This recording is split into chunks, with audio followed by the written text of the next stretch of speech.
Our word does not rest with us alone. Under our constitution, any amendment must secure a two-third majority in the National Assembly and approval of at least two-thirds of state houses of assembly.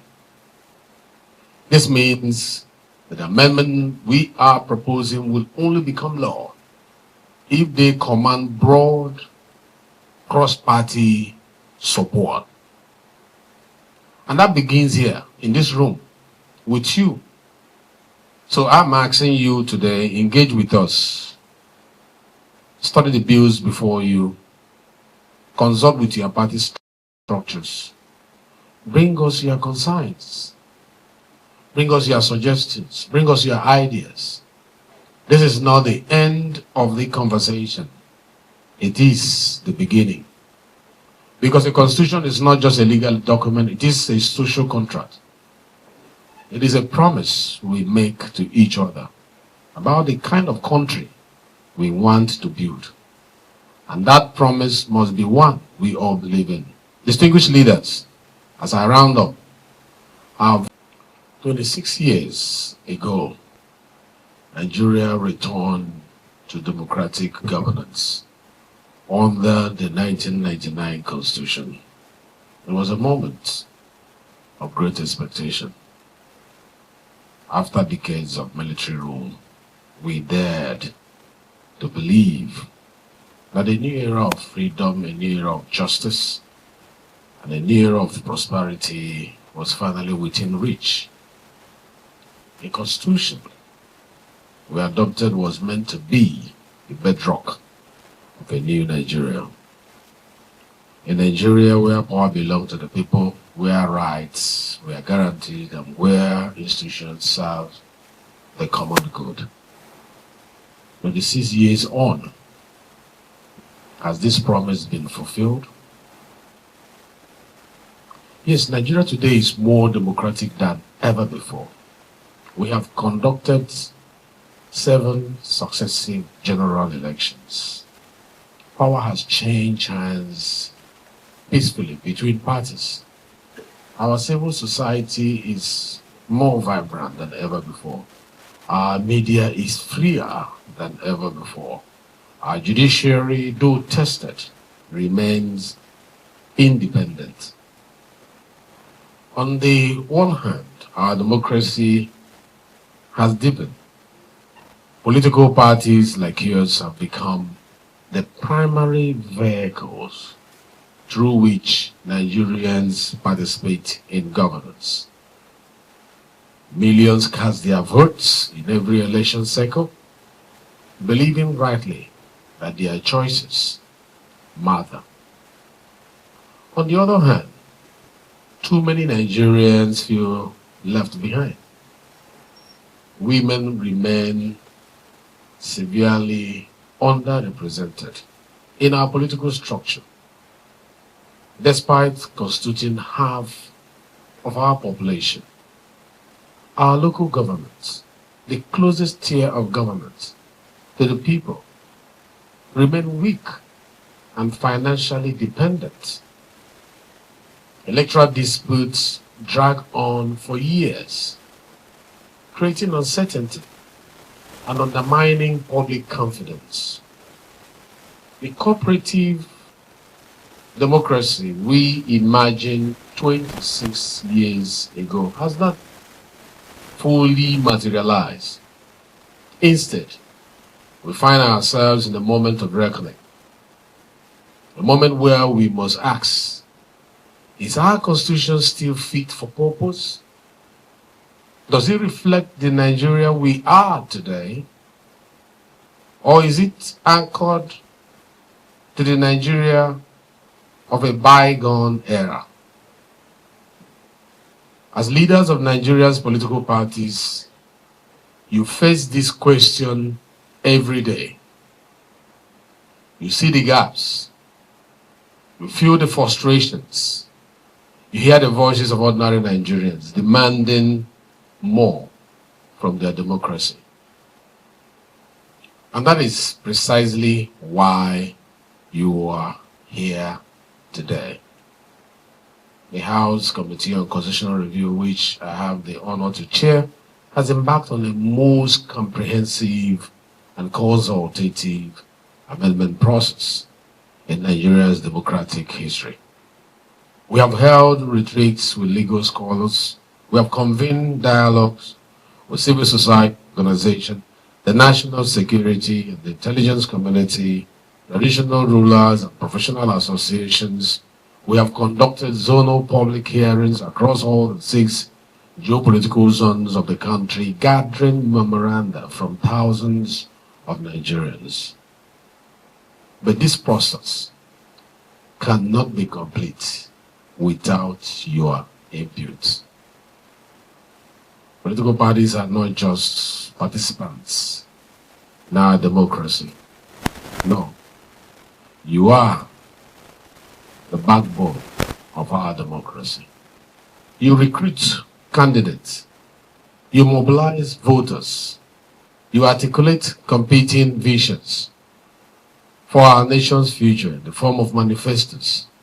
You are the bridge between governor and the governed. That is who you are. If constitutional amendments are to be legitimate, they must have your buy-in. If they are to be effective, they must address the challenges you face on the ground. And if they are to endure, they must reflect a broad consensus that transcends party lines. This is why we have invited you here today, not as adversaries, but as partners in nation building. Let me be clear about what is at stake. Before us are critical amendment bills that will define the trajectory of our democracy for the next generation.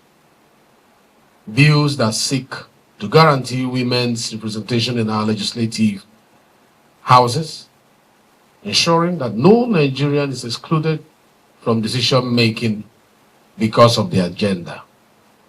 Bills that seek to grant financial autonomy to local government so that the councillors and the chairmen elected by your community can deliver services without waiting for handouts from Abuja. Bills that seek to streamline our electoral process, reducing the endless litigation that undermines the will of the people. So looking at the cost effectiveness of running multiple elections in an election cycle instead of having most of the elections done in one day. That's what is before us. These are not abstract legal propositions. They are not. They are reforms that go to the heart of what it means to be a democracy. And they require your input because we know you have something to offer. We recognize that your parties represent diverse ideologies and constituencies. You will not agree on everything. That is the beauty of democracy. But I'm asking you today to focus on what unites us, not what divides us. We all want a Nigeria where elections are free. I'm sure everybody in this room does. We want elections that are fair. I'm sure everybody does. We want elections that are credible. We all want a Nigeria where women have an equal seat at the table. We all want a Nigeria where local governments work, where federalism is real, where our constitution commands the respect and the allegiance of every citizen, where the lives and properties of our people, which government is, security of our lives and properties of the people, which is the primary purpose of government, is achieved by the instrument of our constitution. These are not partisan issues. These are Nigerian issues. The world is changing. So, must we? So, in the last 26 years, Nigerian democracy has rallied on the goodwill of a few committed leaders to survive. But goodwill alone is not enough. We need strong institutions. We need clear rules. We need a constitution that does not just permit democracy, but actively enables it. This is our moment to get it right. The committee has worked tirelessly to ensure this process is inclusive. We have consulted widely, we have listened carefully, but the final word does not rest with us alone. Under our constitution, any amendment must secure a 2/3 majority in the National Assembly and approval of at least 2/3 of state houses of assembly. This means that the amendment we are proposing will only become law if they command broad cross-party support.